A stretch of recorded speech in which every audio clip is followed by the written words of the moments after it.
lungo la Val Salata nel Parco Naturale delle Dolomiti d'Ampezzo, Rifugio Biella e la vetta della Croda del Becco a 2810 metri.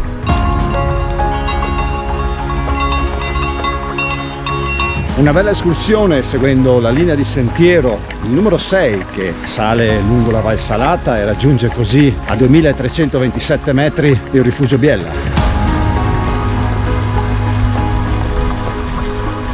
Ciò che mi aspetta è una bellissima panoramica che guarda verso i due versanti, quello del Parco Naturale delle Dolomiti d'Ampezzo e quello del Parco Naturale delle Dolomiti di Fanes, Sennes e Braies.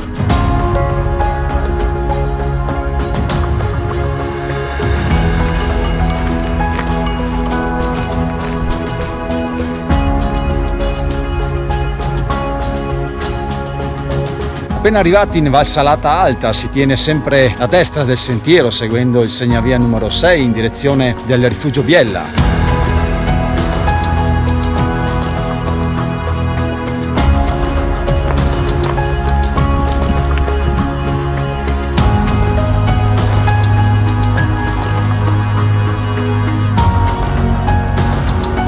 Ed eccola la Croda del Becco, 2810 metri, che è l'obiettivo di giornata.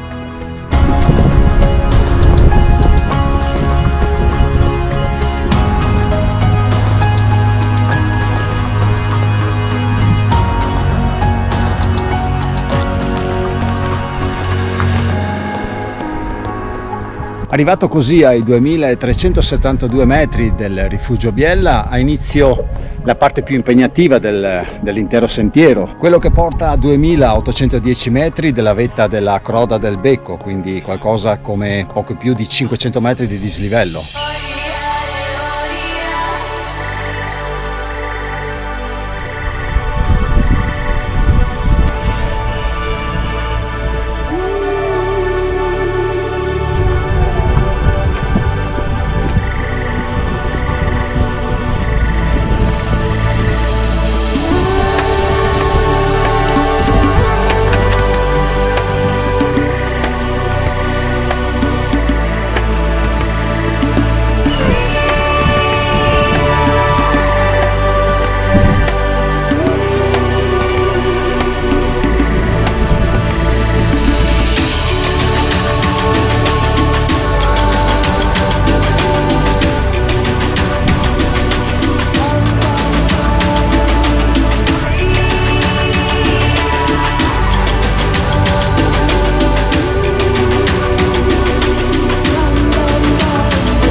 Spettacolare punto di vista che guarda verso il lago di Braies.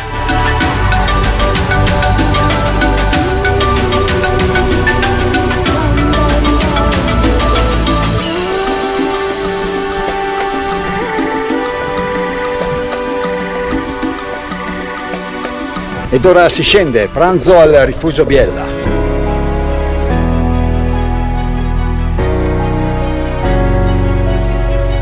E dopo aver lasciato il Rifugio Biella, l'anello prosegue in direzione dell'Alpe di Fosses.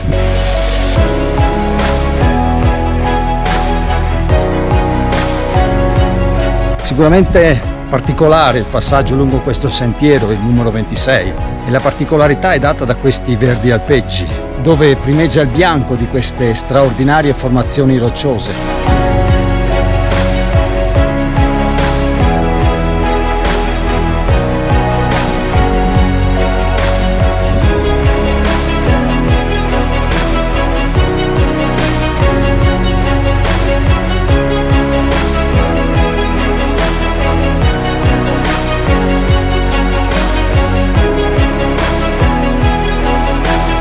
Ed eccolo quello che io considero uno dei più bei alpeggi delle Dolomiti d'Ampezzo, l'Alpe di Fosses, che quest'anno purtroppo in data odierna non vede la presenza nemmeno di un animale.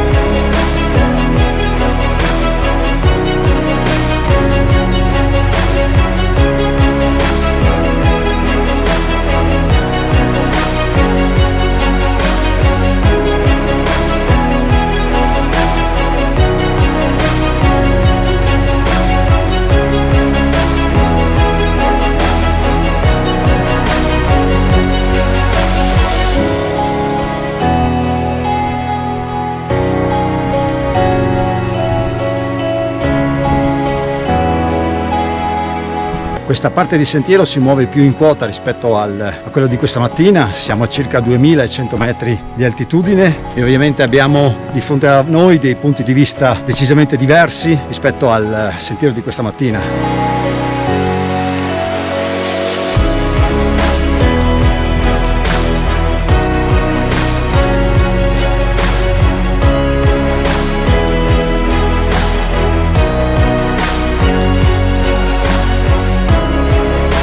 Allora, tirando un po' le somme di questa giornata, dobbiamo dividere questa escursione su due livelli molto diversi. Se vogliamo tenere in considerazione solo l'anello che dall'Arastua sale su al rifugio Biella, scende verso l'Alpe di Fosses e torna così nuovamente Malga Arastua, una giornata è più che sufficiente. Se invece a questo anello vogliamo aggiungerci anche la vetta della Croda del Becco, lì le cose sono da valutare in maniera molto diversa. Dobbiamo considerare che raggiungere la croce di vetta impone dei tempi che variano dall'oretta e mezza, quindi poi anche qua è sempre un fattore individuale. Quello che è molto impegnativa invece è la salita. Su un'oretta e mezza di sentiero più di 500 metri di dislivello si fanno sentire.